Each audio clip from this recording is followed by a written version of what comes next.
Hi viewers, IPL மேட்சஸோட எல்லாத்துக்கும் நம்ம வந்து நியூமராலஜி பேஸில் டீம் வந்து ப்ரெடிக்ஷன் பண்ணி வந்து கொடுத்துக்கிட்டு இருக்கோம். அந்த வகையில் நம்ம இன்னைக்கு வந்து பார்க்க போகிறது ஐபிஎல்லுடைய 8வது மேட்ச். இந்த மேட்ச்சில் வந்து சென்னை சூப்பர் கிங்ஸும் ராயல் சேலஞ்சர்ஸ் பெங்களூர் வந்து மோதுறாங்க. இந்த மேட்ச் மார்ச் 28 வெள்ளிக்கிழமை நைட் 7:30 மணிக்கு வந்து ஸ்டார்ட் ஆகுது. இந்த மேட்ச்சில் யாரெல்லாம் வந்து எப்படி வந்து பெர்ஃபார்ம் பண்ணுவாங்கன்னு ஒரு ஃபுல் மேட்ச் ப்ரெடிக்ஷன் வந்து இந்த வீடியோவில் வந்து பார்க்கலாம். ஆர்ஆர் மேட்ச் வந்து பார்த்தீங்கன்னா ப்ரெடிக்ஷன்ஸ் பார்த்தீங்கன்னா சூப்பராகவே பார்த்தீங்கன்னா வந்து ஒர்க்காக இருந்துச்சு. ஃபர்ஸ்ட் ஹாஃப் முடியிறப்ப வந்து பார்த்தீங்கன்னா நான் சொன்ன ப்ரெடிக்ஷனில் ஒன்று கூட வந்து மிஸ் ஆகலை. எல்லாமே பார்த்தீங்கன்னா எக்ஸலண்டாக வந்து ஒர்க் ஆயிருந்துச்சு. செகண்ட் ஹாஃபில் மட்டும் வந்து பார்த்தீங்கன்னா கொஞ்சம் வந்து மிஸ் ஆச்சு. தீக்ஷனாவும் ஆர்ச்சரும் பார்த்தீங்கன்னா பெருசாக விக்கெட்ஸ் வந்து எடுக்கல. அப்புறம் ரிங்கு சிங்கும் ஆண்ட்ரே ரசல் ரெண்டு பேரும் பார்த்தீங்கன்னா பேட்டிங்கும் வந்து வரல. ஸோ அதனால அவங்க ரெண்டு பேரும் வந்து வராம போயிட்டாங்க. 8 பேர் வந்து நான் சொன்னதில் வந்து ட்ரீம் டீம் வந்து வந்திருந்தாங்க, including captain and vice captain. Harshit Rana, Varun சக்கரவர்த்தி நான் வந்து கேப்டன் வைஸ் கேப்டன் வந்து கொடுத்தேன். டெலிகிராமில் போகிறப்ப ரியான் பராக்கை சேர்த்து வந்து கொடுத்தேன். 3 பேருமே பார்த்தீங்கன்னா நல்ல பாயிண்ட்ஸ் வந்து எடுத்தாங்க. 3 பேருமே பார்த்தீங்கன்னா 70 பாயிண்ட்ஸ்க்கு மேலே தான் வந்து எடுத்திருந்தாங்க. அப்புறம் நம்ம விளாட மாட்டாங்கன்னு சொன்ன நிறைய பேர் பார்த்தீங்கன்னா பெர்ஃபார்ம் பண்ணல. வந்தோடனே பார்த்தீங்கன்னா அவுட் ஆகிட்டு தான் வந்து போனாங்க. வீடியோ பார்த்துருந்தாங்க, ஒரு சூப்பரான டீம் வந்து போட்டிருப்பீங்க. ஸ்மால் லீக்லாம் போட்டிருந்தீங்கன்னா எல்லாமே பார்த்தீங்கன்னா க்ளீன் ஸ்வீப் வந்து அடிச்சிருக்கும். ஸோ இதுக்கு முன்னாடி மேட்ச் பார்த்தீங்கன்னா ப்ரெடிக்ஷன்ஸ் பார்த்தீங்கன்னா அந்தளவுக்கு சரியாக வந்து போகல. ஆனால் இந்த மேட்ச் வந்து பார்த்தீங்கன்னா ப்ரெடிக்ஷன்ஸ் பார்த்தீங்கன்னா சூப்பராக வந்து ஒர்க் ஆயிருந்துச்சு. இதுதான் நான் எப்பயுமே வந்து சொல்கிறது, ஒரு வீடியோ பார்த்துட்டு மட்டும் இது சரியாக இருக்காதுன்னு வந்து போகாதீங்க. ஒரு மேட்ச் ப்ரெடிக்ஷன் சரியாக வரணும்னா அடுத்த மேட்ச் வந்து பயங்கரமாக வந்து ஒர்க் ஆகும். இதெல்லாம் பார்த்தீங்கன்னா வந்து நடக்கும்.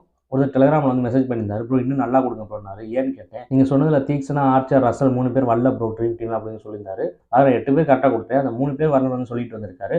11 பேர் கரெக்டாக கொடுக்க முடிஞ்சால் நான் டெய்லி ட்ரீம் டீமை போட்டு 1 கோடி 2 கோடி 3 கோடி ஜெயிச்சுட்டு போயிட மாட்டேன்னா. நான் ஒவ்வொரு வீடியோவில் இதை வந்து சொல்லிட்டு வந்து வரேன். அந்த 11 பேர் அக்யூரேட்டாக கணிக்க வந்து முடியாது. அந்த 22 பிளேயர்ஸோட பெர்ஃபார்மன்ஸையும் அக்யூரேட்டாக வந்து சொல்ல வந்து முடியாது. அதில் 3 பேர் 4 பேருக்கு வந்து மிஸ் ஆகும். எப்பவுமே நம்ம ட்ரீம் டீம் பிளேயர்ஸ் 11 பேர் சொல்கிறோம்னா அதில் 3 பேர் கிட்ட பார்த்தீங்கன்னா மிஸ் ஆகும். எல்லாமே பார்த்தீங்கன்னா டேட்டா தப்பாக இருக்கும். டேட்டா சரியாக இருந்தாலும் கூட நம்மளே மீறி ஒன்று வந்து ஒர்க் ஆகும். நான் எல்லா வீடியோவில் வந்து சொல்லிட்டு வந்திருக்கேன். நான் கொடுக்குற ப்ரெடிக்ஷன் அந்த 7 to 8 பேர் வந்து ட்ரீம் டீம் வந்து கரெக்டாக வந்து வந்துடுவாங்க. மிச்சம் 3 பேர் உங்களால் எடுக்க முடியாதா, மாற்றி போட முடியாதா? அதே வந்து நான் கொடுக்கணும்னு வந்து எதிர்பார்க்குறீங்க. நான் கொடுக்கக்கூடாதுன்னு வந்து இல்லை, அதுக்கான முயற்சி பண்ணிட்டு தான் வந்திருக்கு. ஆனால் எப்படி இருந்தாலும் பார்த்தீங்கன்னா அந்த 70% ப்ரெடிக்ஷன்ஸ் தான் வந்து ஒர்க் ஆகும். 80 to 90ங்கிறது எப்பாவது வந்து வரும். அந்த 100% ப்ரெடிக்ஷன்ஸ் ஒர்க் ஆனால் நம்மகிட்ட எல்லாரோட டேட்டாவும் அக்யூரேட்டாக வந்திருக்கணும். அப்படி இருந்தால் மட்டும் தான் அந்த 100% ப்ரெடிக்ஷன் நம்மளால் வந்து கொடுக்க வந்து முடியும். நான் 7 to 8 பேர் வந்து கரெக்டான பிளேயர்ஸ் வந்து ட்ரீம் டீம் பிளேயர்ஸ் வந்து கொடுத்துருந்தேன். அதை வச்சு நீங்கள் ஸ்மால் லீக்ஸ்லாம் போட்டால் எல்லாமே வந்து ஜெயிக்கலாம். எல்லாமே கிராண்ட் லீக் ட்ரை பண்ணீங்க போல. அப்படி தான் நீங்கள் கொஞ்சம் ஒரு 3 பேரை மாற்றி போட்டால் நீங்கள் வந்து வின் பண்ணிடலாம். அதை விட்டுட்டு நான் 22 பேர்ஸ் கரெக்டாக சொல்லணும், 11 பேரும் கரெக்டாக கொடுக்கணும் வந்து எதிர்பார்க்காதீங்க. ஏன்னா ப்ரெடிக்ஷன்ங்கிறது சாதாரண விஷயம் வந்து கிடையாது. அவ்வளோ ஒர்க் பண்ணுவோம், இதில் அவ்வளோ ஒர்க் இருக்குது. இந்த 7 to 8 பிளேயர்ஸ் கொடுக்குறதுங்கிறதே ஒரு சாதாரண விஷயம் வந்து கிடையாது. 22 பிளேயர்ஸ், இம்பாக்ட் பிளேயர்ஸ் 2 பேரை சேர்த்தா மொத்தம் 24 பிளேயர். இந்த 24 பிளேயர்ல இருந்து அந்த 7 to 8 பேர் கொடுக்குறதுங்கிறது சாதாரண விஷயம் வந்து கிடையாது. கொஞ்சம் வந்து யோசிச்சு பாருங்க சாதாரண விஷயமானு. ஐபிஎல்லை பொறுத்த வரைக்கும் எல்லா பிளேயர்ஸும் பார்த்தீங்கன்னா நல்ல பிளேயர்ஸு. இந்த WPL மாதிரி சில பிளேயர்ஸ் வந்து எந்த நாளுமே வந்து பெர்ஃபார்ம் பண்ண மாட்டாங்கிற மாதிரிலாம் விட வந்து முடியாது. ஐபிஎல்லை பொறுத்த வரைக்கும் எல்லாருமே நல்ல பிளேயர்ஸ், எல்லாமே வந்து பெர்ஃபார்ம் பண்ணுவாங்க. இந்த யார் பெர்ஃபார்ம் பண்ணுவாங்க, யார் பெர்ஃபார்ம் பண்ண மாட்டாங்கன்னு கணிக்கிறதுல தான் இருக்குது விஷயமே. நான் சொல்கிறத வச்சு நீங்களும் கொஞ்சம் யோசிச்சு ஒரு டீம் வந்து மேக் பண்ணிங்கன்னா உங்களால் அந்த பெரிய பிளேயர்ஸ் எல்லாம் பார்த்தீங்கன்னா வின் பண்ண வந்து முடியும். நேற்றும் பார்த்தீங்கன்னா நான் கொடுத்த பிளேயர்ஸ் எல்லாருமே வந்து கரெக்டாக தான் வந்துருச்சு. இந்த மொயின் அலி பார்த்தீங்கன்னா திடீர்னு வந்து வந்துட்டார். அந்த நேரத்தில் போய்ட்டு நம்ம கடைசி நிமிஷத்தில் போய்ட்டு மொயின் அலியோட டேட்டா எடுத்து தேடி பார்த்து என்னெல்லாம் வந்து பார்த்துட்டு வந்து முடியாது. ஸோ அதனால் பார்த்தீங்கன்னா மொயின் அலி வந்து பார்த்தீங்கன்னா மிஸ் பண்ணிட்டோம். அப்புறம் நீங்களும் அந்த வீடியோ கூட இன்னொரு வாட்டி போய் திருப்பி வந்து பாருங்கள், உங்களுக்கு வந்து தெரியும். நான் ட்ரீம் டீம் பிளேயர்ஸை தாண்டி அந்த 22 பிளேயர்ஸ் பெர்ஃபார்மன்ஸில் என்னென்ன சொல்லியிருக்கேன்னு வந்து பாருங்கள். அது எல்லாம் எவ்வளோ கரெக்டாக இருக்குன்னு வந்து பாருங்கள். இந்த மல்டிபிள் டீம்ஸ் போகிறவங்களுக்கு அது வந்து ரொம்பவே வந்து யூஸ்ஃபுல்லாக வந்து இருக்கும்.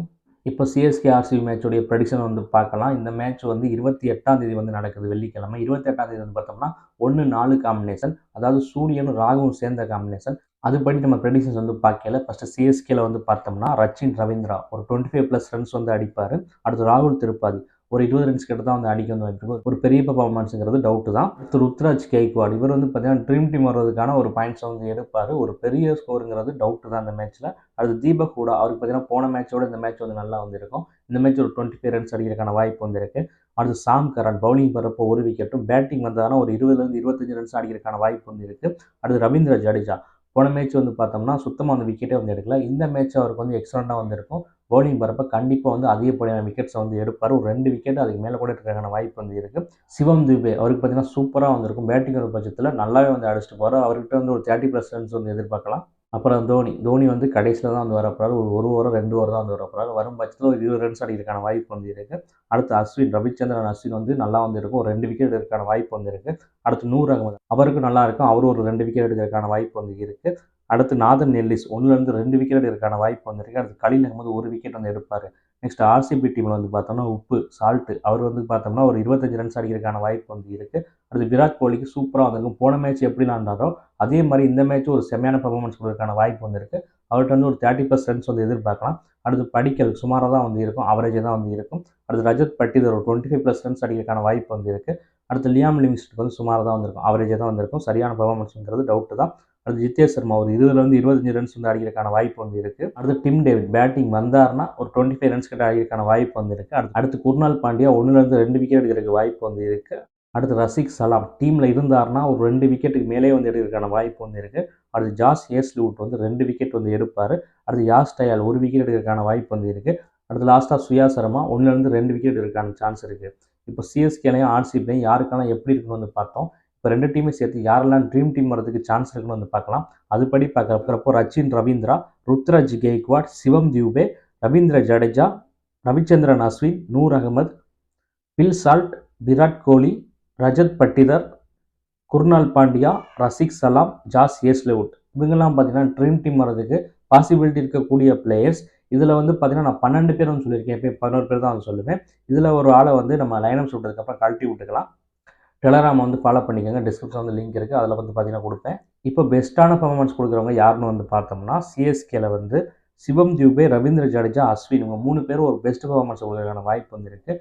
ஆர்சிபியில் வந்து பார்த்தோம்னா விராட் கோலி, ரஜத் பட்டிதர், ரசிக் சலாம், ஜாஸ் ஹேஸ்லிவுட் இவங்க 4 பேரும் ஒரு நல்ல பெர்ஃபார்மன்ஸ் கொடுக்கறதுக்கான வாய்ப்பு வந்து இருக்குது. நெக்ஸ்ட் யாரை வந்து கேப்டன் அண்ட் வைஸ் கேப்டன் போடலாம் வந்து பார்க்கலாம். அதுபடி பார்க்குறப்போ ரவிச்சந்திரன் அஸ்வின், ரசிக் சலாம் இவங்க 2 பேரையும் கேப்டன் வைஸ் கேப்டன் வந்து ட்ரை பண்ணலாம். ஒருவேளை ரசிக் சலாம் வந்து டீமில் வந்து இல்லைன்னா ரவீந்திர ஜடேஜா வந்து ரீப்ளேஸ் பண்ணிக்கோங்க. நான் சொன்னதெல்லாம் வச்சு ஒரு டீம் வந்து ஃபார்ம் பண்ணி வந்து போட்டிங்கன்னா ஒரு நல்ல ப்ரைஸ் வந்து வின் பண்ணலாம் நீங்கள்.